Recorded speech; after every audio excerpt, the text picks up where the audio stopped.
Donc, ça y est. Bonjour donc, et bienvenue pour ce webinaire organisé par le MFQ Rhône-Alpes sur le thème « Comment s'adapter à la crise tout en continuant son activité industrielle ». Pour traiter ce sujet, on avait eu l'occasion d'échanger il y a déjà quelques semaines, même pendant la période de confinement, avec Muriel Ducruet et Olivier Gavard de la société Amphénol Socapex, et on trouvait intéressant de pouvoir avoir leur retour. Alors maintenant, c'est vrai qu'on est en juillet, mais c'est quand même intéressant d'avoir votre retour, et on enregistre l'événement aussi parce que ça peut servir aussi éventuellement d'exemple de bonnes pratiques pour l'ensemble de nos adhérents. Je vais simplement demander, alors pour l'instant on n'est pas trop nombreux, mais voilà, je crois que c'est fait, de couper les micros quand vous intervenez pas, et puis comme ça de laisser Muriel et Olivier intervenir. Je vous laisse la main, je vous laisse partager votre écran, si c'est Muriel ou Olivier, et je vous laisse démarrer. Merci Audrey. Je pense que c'est bon pour l'écran. Oui, tout à fait. Ok. Écoute Muriel, je te laisse te présenter. Alors Muriel Ducruet, responsable qualité système et amélioration continue chez Amphénol depuis 10 ans. Donc, je suis garante du déploiement des 4 référentiels qu'on a sur l'entreprise et sur nos 2 sites, un site en France, un site en Inde. On y reviendra un petit peu dans la présentation. Voilà, je suis garante aussi du déploiement de ces exigences sur nos 2 sites. Et je pilote aussi l'amélioration de la performance de l'ensemble des processus sur les 2 sites. Voilà. Et moi, j'ai été tout le temps en télétravail. C'est important que vous ayez cette info parce que Olivier, lui, en contrepartie, a fait et du télétravail et du site. En tout cas, il était déjà revenu sur site, moi, toujours pas. Donc, je vous donnerai l'expérience d'une personne qui n'est pas encore revenue et qui a vécu tout ça. Pour ma part, Olivier Gavard, je dirige la recherche technologique chez Amphénol Socapex, de même que le laboratoire d'essai, de mesure et de métrologie. J'ai fêté mes 20 ans de Socapex le mois dernier et j'ai connu plusieurs expériences dans divers secteurs de l'entreprise. Et puis aujourd'hui, je m'éclate entre guillemets à développer de nouvelles choses, de nouvelles technologies. Et je faisais partie pendant cette période de crise d'un groupe de travail lié au home office. Donc c'est pour cette raison que j'ai pu compiler un certain nombre d'éléments que l'on va vous présenter aujourd'hui.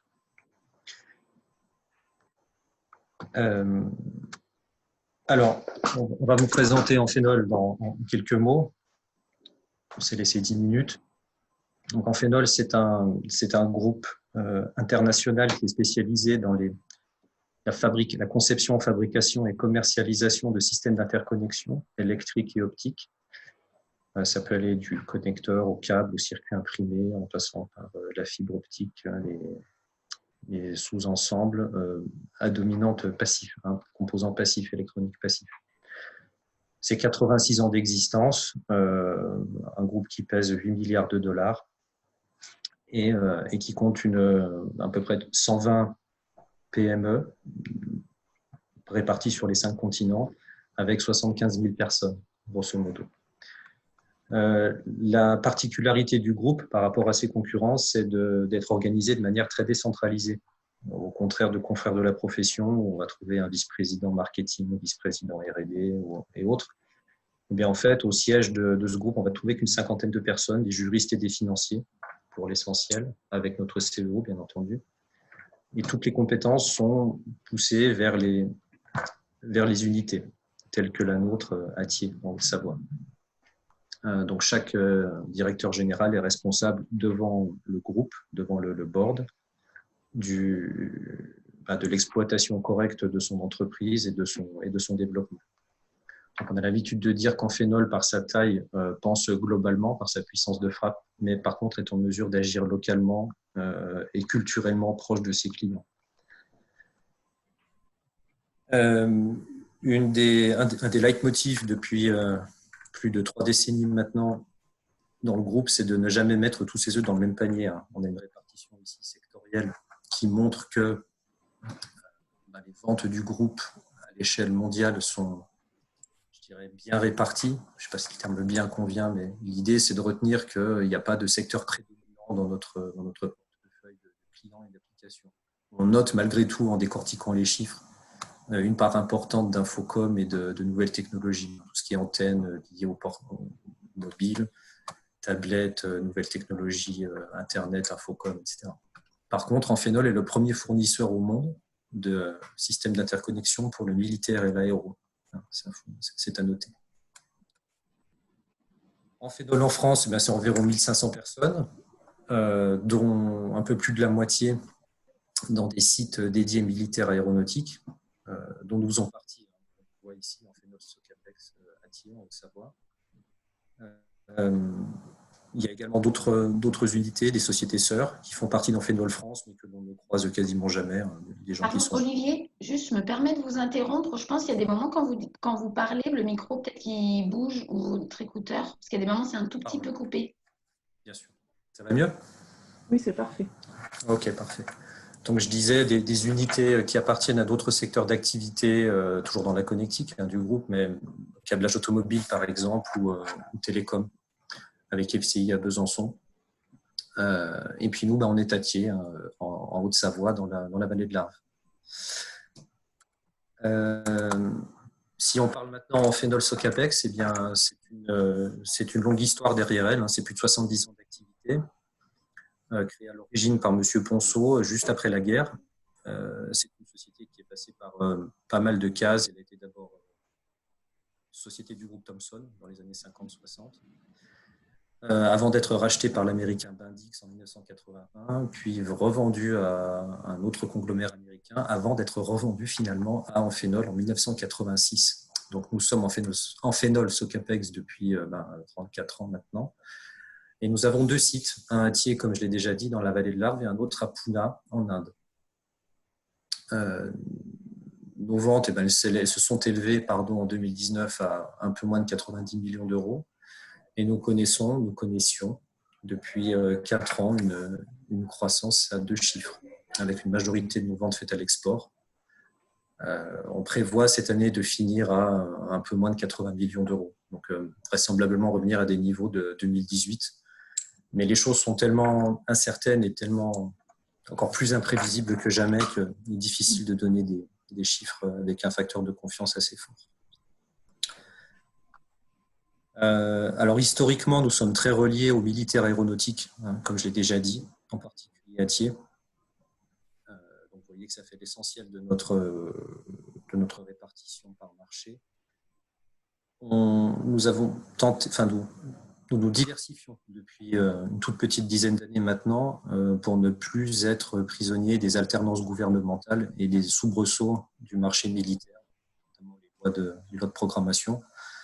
Donc, notre diversification, ça a été vers l'avionique commerciale. Alors, pas trop pour le moment, mais je dirais qu'aujourd'hui, ça tombe à point nommé puisque la chute de l'aéro-commercial ces 2-3 derniers mois est dramatique. Donc, quelque part, le militaire joue ici son rôle d'amortisseur.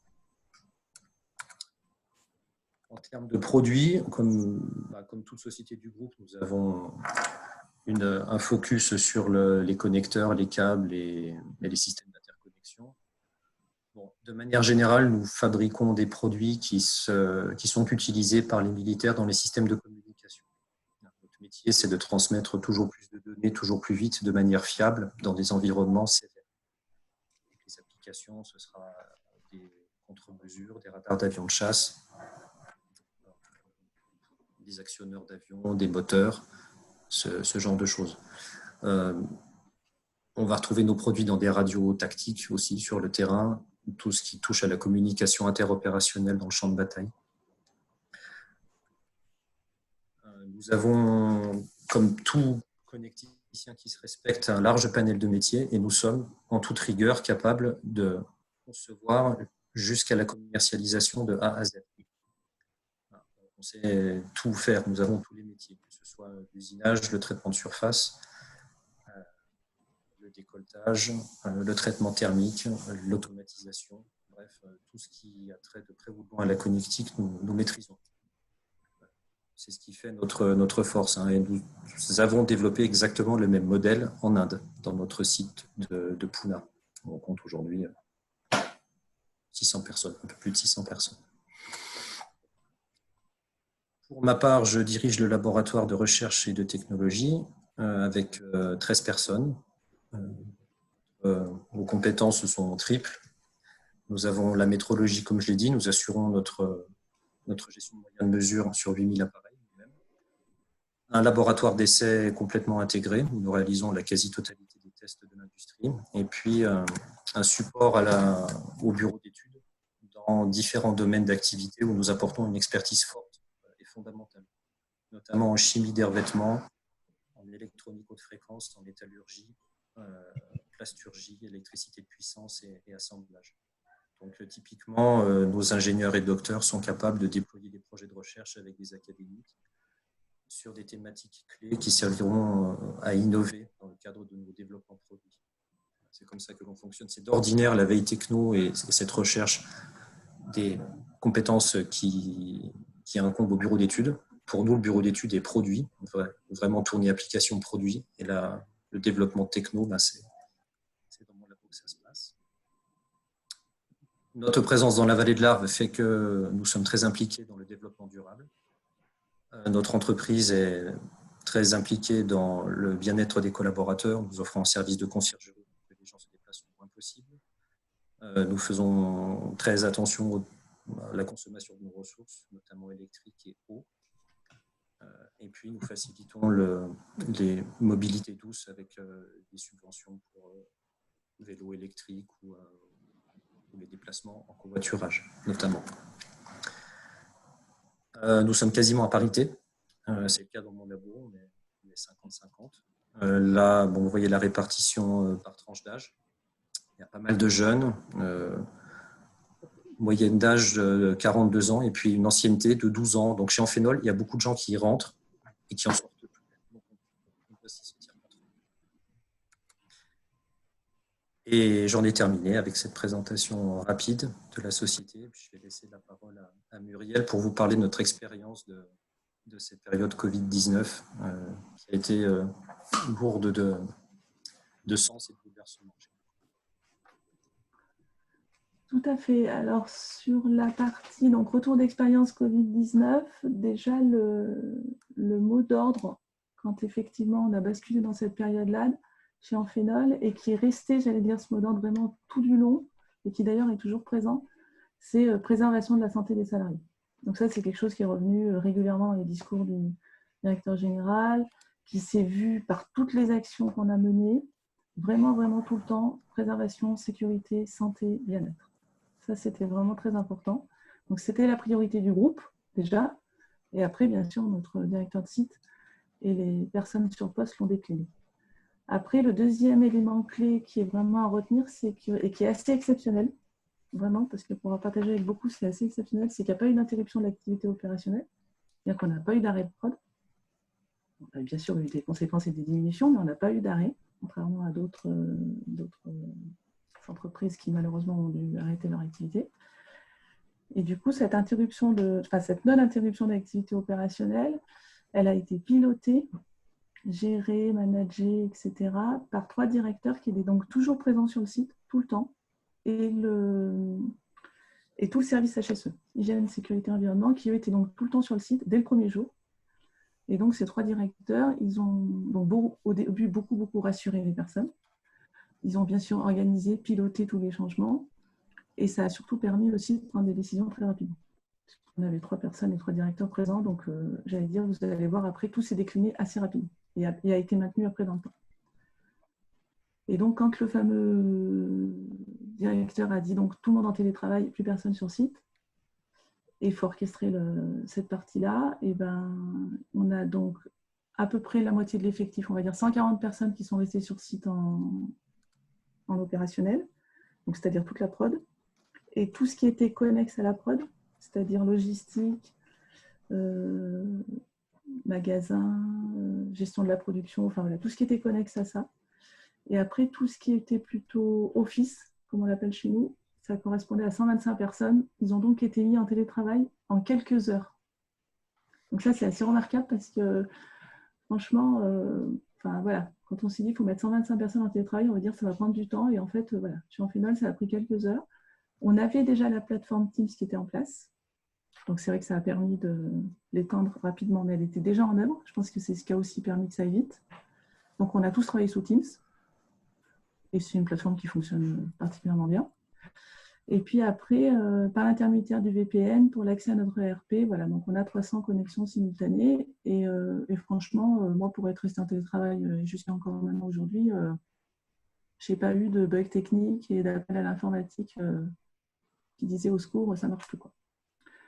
On a eu malheureusement, au niveau des éléments clés, dans toute cette période-là, un cas de Covid avéré. Donc, ça a obligé, et la décision a été prise immédiatement, de confiner. Donc, le secteur, en fait, c'était un secteur production très localisé chez nous. Donc, du coup, il a été confiné 14 jours, bien évidemment, tout le service.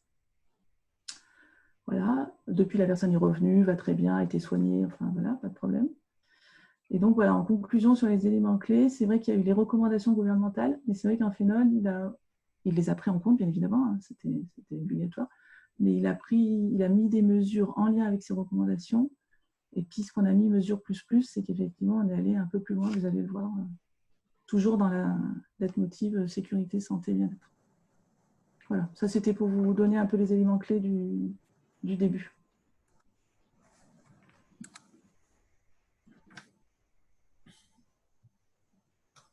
Après, il y a eu des actions donc à chaque fois HSE sur le terrain. Donc, c'est passé par quatre éléments principaux. Il y a eu d'abord le mur Covid. Donc, l'idée, c'était de toujours laisser informer les collaborateurs, tout le temps, de maintenir une information en continu. Et là, elle était très orientée au début, bien sûr, comme beaucoup d'entreprises, sur les gestes barrières. Donc, ça allait de comment je me lave les mains à, par exemple, je surveille ma température, si j'en ai, je reste à la maison. Et puis, on est allé jusqu'à nettoyer les postes de travail avant, après, mettre à disposition les nettoyages au poste. Si vous n'avez plus de nettoyant, comment vous faites? Avec quoi vous nettoyez? Aérer vos espaces de travail 3 fois par jour. J'applique la règle des 3, là, 3 personnes maxi, pas de contact, 1,50 m. Bon, c'est des choses qu'on a vues un petit peu partout. Là, voilà, ça a été mis sous forme d'image, toujours disponible. Et c'est ce qu'on a appelé le mur Covid. Voilà. Après, il y avait ça, bien évidemment. Donc, quels sont les symptômes de Covid-19? Voilà, avec le test en ligne. Les gestes barrières, bien évidemment. Bon, après, ça, c'est des choses que vous avez pu voir à différents endroits.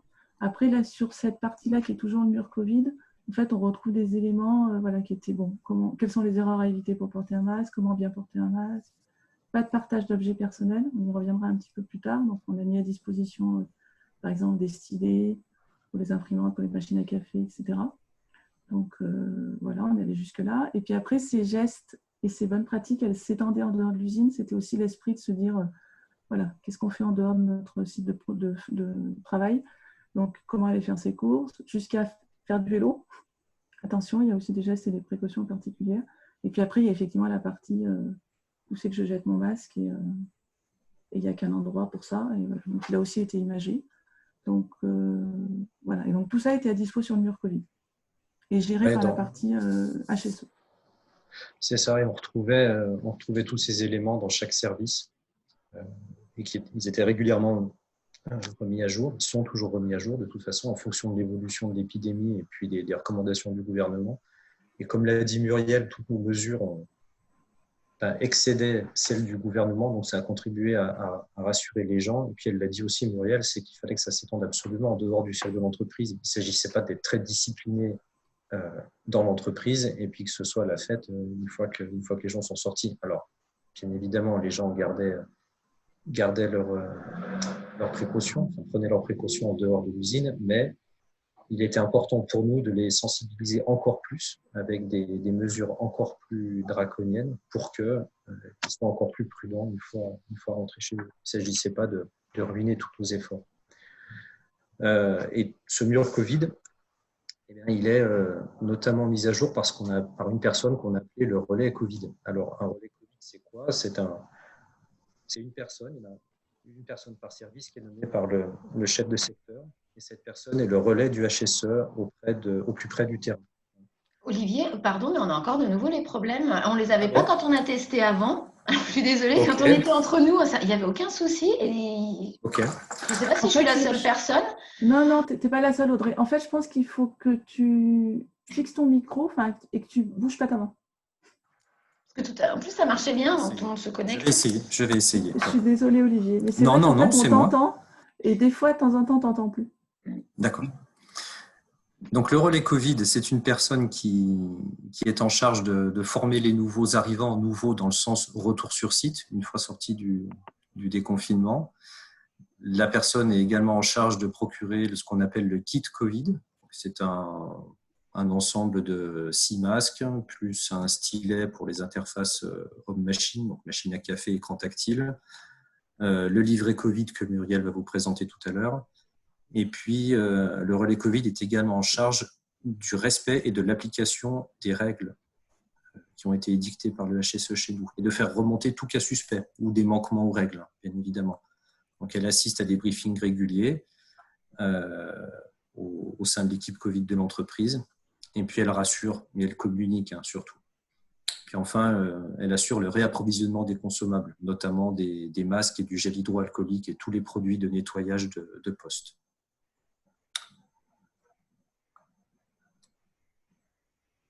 Voilà, donc en parallèle avec ce mur Covid et ce relais Covid, effectivement, il y a aussi encore une donne qui a été ajoutée, c'est ce qu'on appelle le livret Covid. Donc en fait, ce livret Covid, il est donc remis. Donc moi, par exemple, demain, je vais réintégrer le site, incessamment sous peu. Après le télétravail, quand je vais revenir sur le site, je vais être accueillie par le relais. On va me donner ce livret Covid et un kit Covid qui contient des masques, de la crème, un stylet justement pour qu'il soit personnel et pour pas voilà, pour les machines à café, pour les imprimantes, etc., comme je disais. Et donc, ce livret Covid, donc, il explique tout un tas de préconisations et de précautions à prendre, voilà, qui sont détaillées dedans. Et en fait, on va jusqu'à l'attestation de remise du livret pour que la personne dise « Ok, j'ai bien reçu, je m'engage à respecter ces préconisations, j'ai pris connaissance des moyens à ma disposition et j'appliquerai comme ça se doit le livret. » Donc j'ai trouvé ça, enfin en tout cas moi, pour être extérieur et être pas encore revenu, je trouve que c'est bien parce que voilà, quand on arrive sur le site, parce que c'est vrai qu'il y a des murs, il y a beaucoup d'infos un peu partout. C'est bien de les avoir, mais c'est aussi bien d'avoir son livret. Vous êtes au poste, vous avez votre livret, les préconisations, les choses, etc. Vous avez votre relais qui n'est pas loin. Bon, ça sécurise quand même. On se dit, voilà, on est dans un environnement où les choses sont prises en compte, on n'oublie rien, c'est à dispo, c'est tout ça. Voilà. Et puis, une autre action HSE, une dernière en tout cas, c'était la réalisation d'une vidéo. J'espère qu'elle va se déclencher. Alors, elle a été tournée, je dirais, peut-être 4 semaines après le début du confinement, donc fin avril, grosso modo. Elle n'a pas l'air de se déclencher. C'est dommage. Ok. Donc, cette vidéo, elle avait pour... bon, c'est tournage interne, bien évidemment. On en a tourné une en Inde et puis une en France. Elle ne tourne pas, mais tant pis. Bon, peut-être si vous voulez, Olivier, nous passer, arrêter le partage de connexion sur le support et passer par YouTube, on pourra peut-être la voir. Je peux essayer. Alors, pendant qu'Olivier fait le test, moi, je peux vous donner mon témoignage. C'est que, toujours pareil, en étant à la maison, un matin, j'ai reçu cette vidéo et je me suis dit, oh, c'est trop bien. Donc, en fait, on récupère ce qui se passe sur le site. On se dit, bah voilà, l'entreprise, elle a changé, comment, qu'est-ce qu'ils ont fait, qu'est-ce qui se passe, qu'est-ce qu'il y a de plus, qu'est-ce qu'il y a de moins, etc. Et du coup, par la vidéo, on voit tous les ateliers, on voit toutes les modifications, tout ce qui a été pris en compte, les accueils, les relais, ce qu'on vient de vous dire, mais d'autres choses aussi. Franchement, moi, j'ai trouvé ça exceptionnel. Ils ont fait pareil en Inde. Et là, on en a eu une récemment, mise à jour avec justement l'avancée et les nouvelles choses et les nouvelles préconisations récentes. Donc, ça permet d'être toujours en lien avec le site, même quand on n'est pas sur site.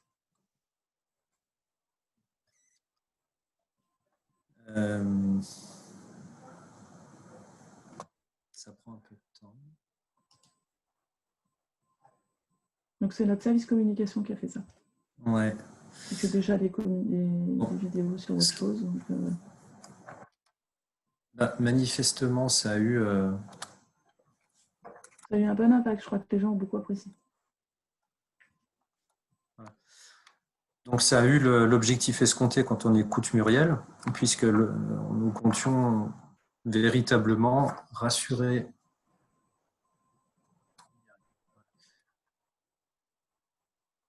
Ah, voilà. Non. Non, vous ne voyez pas? Si, on voit. Il y a l'histoire du son dont j'avais parlé, mais ça c'était avant, mais par contre la vidéo on la voit. On n'a juste pas le son, mais ça permet de voir. Ça ne fonctionne pas. Hein. Si, ça fonctionne. On voit la vidéo, mais sans son, Olivier. C'est pas grave, on la voit déjà. Ouais. Ah, vous la voyez? Oui, on la voit. Ok. Donc, en gros, il s'agissait de rassurer les télétravailleurs pour leur dire que leur usine était toujours debout, que des gens travaillaient, et dans quelle mesure la société s'était transformée, que ce soit par l'agencement du self, l'agencement des postes de travail, et puis tout ce qui tourne autour du mur d'info Covid-19, justement.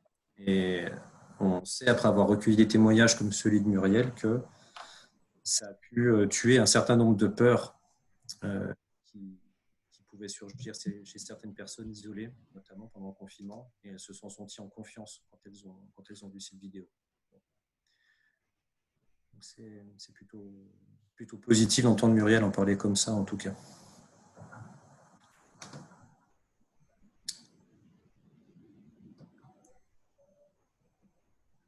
Bon, voilà, c'était pour bon, elle dure 10 minutes. Hein. C'est vrai qu'on va peut-être pas toute la passer, parce qu'après on a un temps. Ce sera avec plaisir, mais on n'a pas toute l'après-midi. Enfin, en tout cas, c'était particulièrement pertinent de faire ça, je trouve. Alors là, il faut que tu reviennes sur la présentation. Oui. Ici, c'est parti.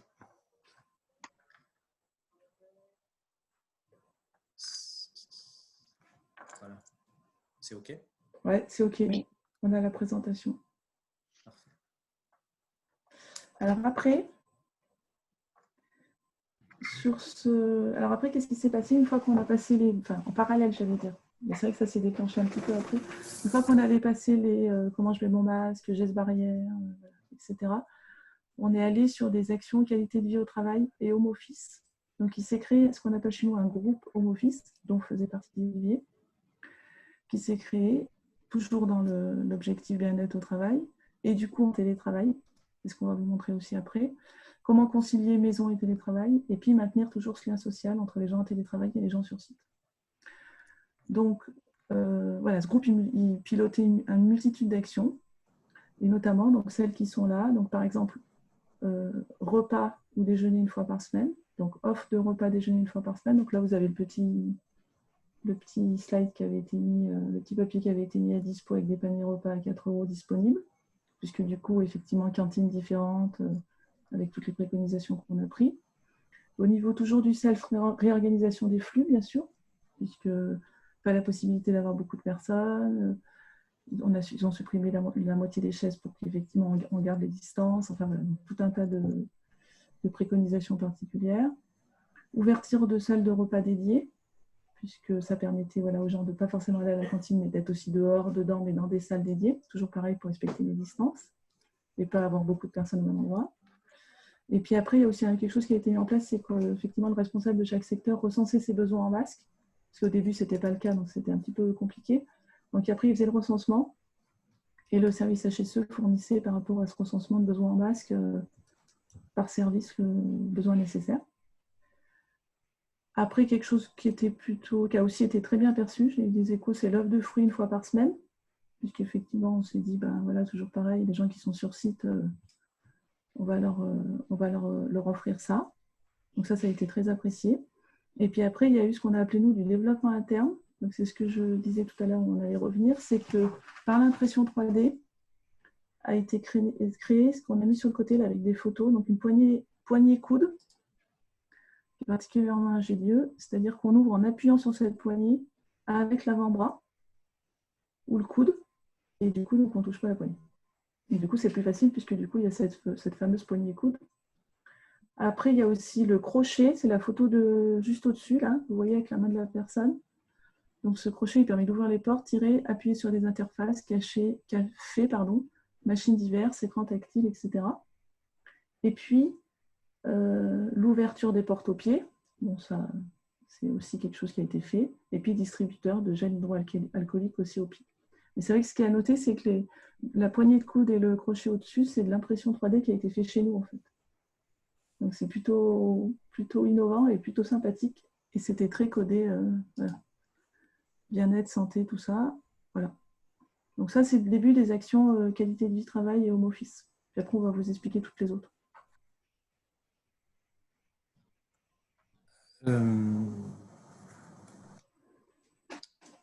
Alors, bonne pratique, eh ben, c'est encore à toi, Muriel. Oui, alors après, c'est vrai. Pardon. Donc après, on a fait...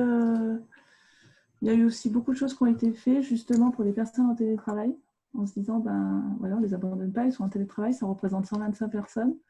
Qu'est-ce qu'on leur donne comme bonne pratique? Qu'est-ce qu'il faut leur communiquer pour qu'ils ne soient pas tout seuls, qu'ils aient les bons réflexes, qu'ils ne se sentent pas isolés?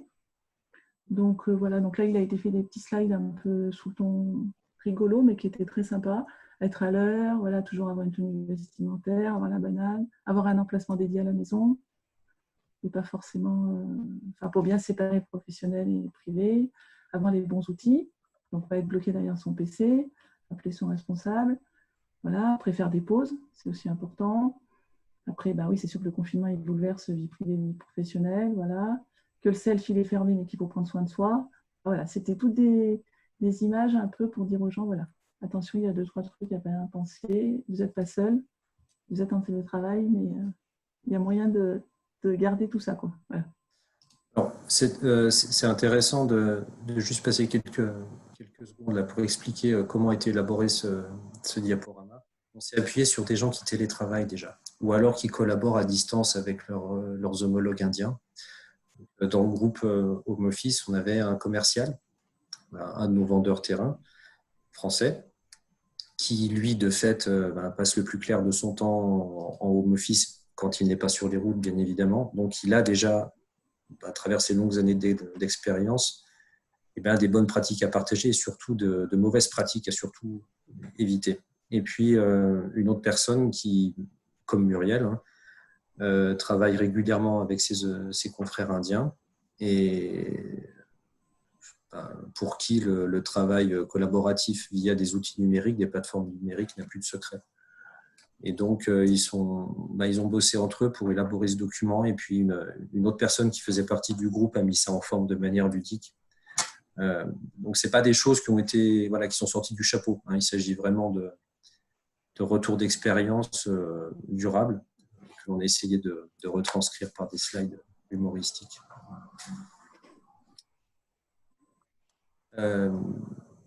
Ensuite, on a lancé ce qu'on a appelé les cafés sciences. Alors, c'était un souhait de longue date d'un de mes collaborateurs de contribuer à de la vulgarisation scientifique dans l'entreprise. On s'est dit que ça pouvait être sympa de chaque semaine diffuser en français et en anglais, donc français et Inde, une feuille A4 sur un sujet soit du quotidien, soit qui nous intéresse au premier chef dans l'entreprise, techniquement. Et puis de vulgariser cette thématique pour la rendre accessible au plus grand nombre. Et donc, le document était diffusé le vendredi matin vers 9h30, 10h, pour que chacun puisse prendre son café, voire discuter sur Teams du contenu de la newsletter. Et en parallèle, il y en avait une édition qui était faite et affichée à côté de chaque machine à café de l'entreprise. Alors, on avait choisi un thème qui était le savon, quoi. Ça semblait plutôt à propos avec la période que l'on vivait, comment il a été inventé, chimiquement, en quoi ça consiste, et puis toujours un petit « le saviez-vous » à la fin qui pourrait aiguiser la curiosité. On a fait un sur la photosynthèse aussi, parce que c'était le retour des beaux jours et du printemps.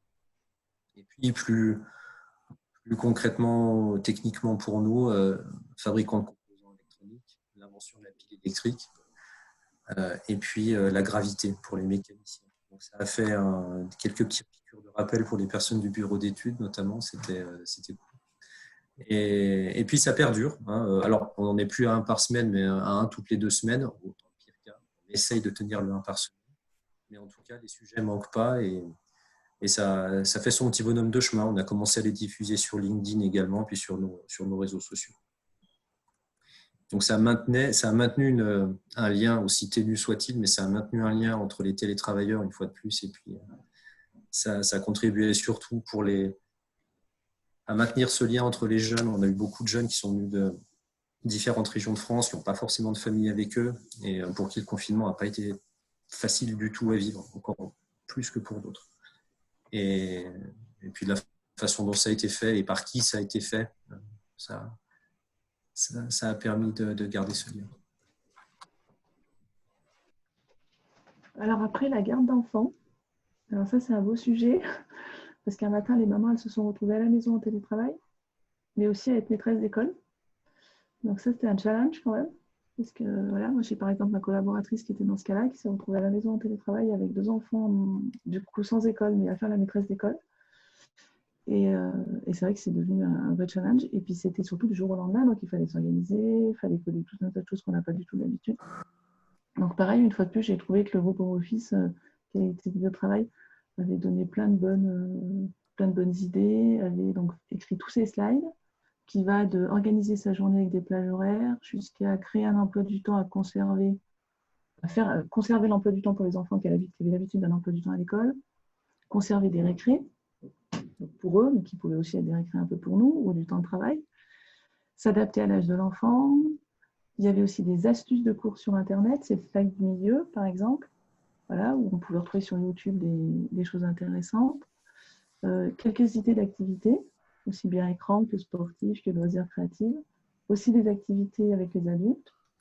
Donc c'est vrai que voilà, tout ça une fois de plus était très appréciable puisque les parents se disaient je me sens pas toute seule, voilà. Ils ont pensé à moi, ils me donnent des astuces, ils me donnent des choses. Ah oui, tiens, faut que je pense à ça, tiens, ça serait bien de faire ça, c'est quoi la bonne pratique, tiens, je peux aller sur Internet. Voilà.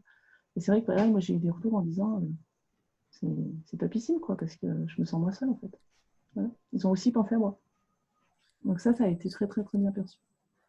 En partie, les plannings, en tout cas, je sais que la simple idée de dire je fais un planning pour la journée, c'est vachement important pour les petits. Ça a été salvateur pour beaucoup de jeunes parents. Donc je fais partie. Après, par exemple, il y avait la maîtresse parent live là, qui est au milieu sur Internet aussi, qui a été vue par quelques-uns. Pareil, qui a été bien perçue. Non, mais c'est vrai que... Et puis après, toujours sous forme ludique, etc. Ouais. Puis là, on vous en a mis quelques-uns, mais il y a eu plein de choses en fait. Alors après, j'ai pas mis d'illustration, mais on a fait ce qu'on appelle des vie ma vie. Pour des questions de confidentialité, on va pas montrer, mais l'idée ici, c'était de donner l'opportunité à chacun ou chacune de présenter à l'entreprise, de se présenter à l'entreprise via son job ou une de ses passions, à travers une vidéo ou bien une interview. C'était une façon assez ludique de faire un point sur soi, sa carrière, ses objectifs, et puis de faire connaître une ou des activités par lesquelles les collègues ne connaissent pas forcément. Alors, on a eu 2 participants déjà. Et donc, il y avait une personne qui a parlé de son quotidien, c'est notre responsable des conformités, quotidien professionnel, et puis un de nos jeunes arrivants qui a partagé sa passion de la musique. Il est musicien, chanteur et fait quelques vidéos sur YouTube. Donc, plus généralement, on s'est dit aussi que ce vie ma vie à caractère professionnel, il pouvait rentrer dans une démarche plus systématique de présentation de son activité dans le cadre des parcours d'intégration pour les nouveaux arrivants. Chaque personne qui arrive chez nous fait un parcours stratégique, j'ai envie de dire, par secteur clé. Et c'est une manière de faire une synthèse de son poste, de ses attributions. Et en tout cas, je sais que Martine, notre responsable des conformités, elle va l'utiliser dans ce sens-là. Et puis aussi, il faut l'avouer, nous sommes 1000, enfin 300 sur TIE 700 en Inde. Tout le monde ne se connaît pas forcément, malheureusement. C'est aussi une façon d'y arriver. Alors après, il y a eu toujours dans le même esprit de partage de bonnes idées, j'allais dire. Il y a ce qu'on a appelé la rubrique débricolage et do it yourself. Donc souvent, je crois qu'il y a un slide. Voilà. Donc ces idées, c'est des idées qui viennent des salariés, hein, toujours pareil, qui ont émis des choses. Donc bon, c'est complètement dans l'air du temps, puisqu'on est dans le retour à la nature, à la réalisation par soi-même, à tout ça. Donc on était complètement dans le sujet. Et là, par exemple, on a la fabrication d'une crème à base de fleurs pâquerettes Mais on a aussi la réalisation de miel de pissenlit, jusqu'à la recette de cuisine de la pizza, et on va jusqu'à la broderie au coin de croix. Voilà, pour vous donner un peu. Voilà. Donc on est toujours dans OK, vous travaillez, OK, vous êtes dans un environnement et dans un contexte particulier puisque Covid. Mais voilà, il y a des choses qui peuvent être faites, on peut quand même se détendre, on peut tout ça. Donc on est vraiment dans le bien-être. Ouais. Et ça, c'était vraiment ludique, quoi. Enfin, moi, je recevais ça dans ma boîte mail, je me disais, bon, super. Tiens, je vais aller cueillir des pâquerettes. Non, mais c'est vrai, ça a un côté vachement sympa. Ouais. Là, c'était de saison en plus. Voilà, c'est tout à fait ça. Et puis, finalement, il est toujours sain pour une entreprise de partager les remontées des clients, qu'elles soient positives ou négatives. Satisfaction comme mauvaise expérience. Et les motifs de satisfaction, pardon, ils sont avérés nombreux pendant cette période. Nous avons dépanné un nombre de clients incalculable. La stratégie de notre direction, c'était de se dire on ne privilégie pas le chiffre d'affaires, on privilégie surtout le service. Donc on a sacrifié, entre guillemets, une partie de notre raison d'être pour apporter un service au plus près et au plus court à nos clients. Le mot d'ordre, c'était de dépanner les clients et vraiment leur apporter notre plus fort soutien, soit les réorienter vers des distributeurs à cause de manque de composants, soit prioriser certaines lignes de commande par rapport à d'autres. On a fait du chirurgical, vraiment du cas par cas. Du coup, beaucoup de clients nous ont manifesté leur reconnaissance et on a décidé de le partager très largement avec les salariés par les différents vecteurs de communication, les supports de communication, que ce soit le mailing traditionnel comme les télés, enfin les écrans numériques disposés un peu partout dans l'entreprise. Donc ça permet de donner un peu de baume au cœur et de se dire, ben voilà, ça n'a pas été facile, on a connu et on connaît toujours des périodes difficiles. On s'est levé le matin, on allait travailler, on n'avait pas forcément envie parce que c'était risqué, mais au bout du bout, on a fait correctement notre métier, même plus que bien, et la preuve, les clients sont satisfaits. Donc c'est un motif pour souder les équipes encore plus autour de l'entreprise et de ce qu'elle fait de manière générale. Pareil, c'est toujours agréable de recevoir ça dans sa boîte mail, quoi. Et de se dire, tiens, on a un client qui est satisfait, il l'a dit, il l'a écrit, tout ça et tout. Moi, j'aime bien recevoir ces mails. Alors voilà, bon, in fine, c'est le dernier slide. Hein. On a mis quelques photos. On n'allait pas mettre les 1000 personnes, mais après, Muriel pourra faire sa propre analyse ou conclusion. Moi, ce que j'ai envie de dire, c'est que pour ma part, en tout cas, j'ai vraiment réalisé que pendant cette période, l'entreprise était un système vivant, fait d'interactions sociales. C'est bien de le comprendre, c'est bien de le lire, de l'écrire, mais de le vivre, c'est encore autre chose, c'est une autre expérience. Et finalement, on se rend compte qu'on n'est pas grand-chose sans les interactions avec les autres. L'être humain est grégaire, il a besoin de se connecter, il a besoin de s'accomplir. C'est la pyramide des besoins. Et moi, je l'ai particulièrement ressenti. On était un ensemble, on était un tout, vraiment interconnecté. Alors, on peut aussi se dire que le système en tant que tel, il a une capacité de résilience qui n'est pas l'addition de toutes les capacités de résilience individuelles. Probablement que tous ensemble, on est quand même plus forts et beaucoup mieux armés pour traverser ce genre de tempête. Donc, moi, ce que j'en retiens, c'est ça. Vraiment maintenir le lien encore plus que d'ordinaire dans des moments comme ça. Et les outils numériques nous y aident fortement. Alors, à nous de les utiliser au mieux possible pour nous préparer à de futures crises aussi violentes que celle-ci, parce qu'on en connaîtra d'autres, certainement. Peut-être pas sanitaires, mais à n'en pas douter, il y en aura. Et on aura de nouveau à se reconfiner, à retravailler à distance. Et soyons prêts pour ça, quoi. Il faut compter sur l'humain, vraiment. Alors moi, ce que je pourrais dire en conclusion, c'est que c'est une magnifique transition avec ce que dit Olivier, c'est qu'effectivement, au début, quand il y a eu cette crise inattendue, bien sûr, il y a eu une décision exceptionnelle liée à la situation exceptionnelle, c'était de mettre les gens en télétravail, puisque voilà, pas trop de choix. Voilà. Donc on a déroulé.